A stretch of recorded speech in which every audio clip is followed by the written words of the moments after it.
¿Qué es el Wiñachipanto?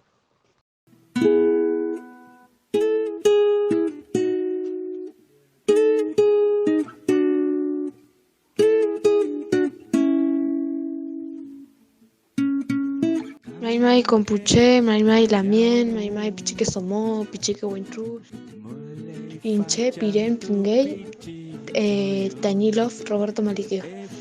Yo soy una de las integrantes de Pupi Chique Choique y bueno, hoy les voy a contar un poco del Nehuelchipantu. Bueno, para nosotros un año nuevo mapuche, es para nosotros un nuevo ciclo que se renuevan nuestras fuerzas.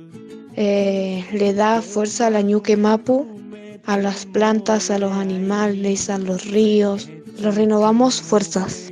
Nos juntamos para hacer una ceremonia para pedir por nuestros familias, para que nos vaya bien en este nuevo ciclo.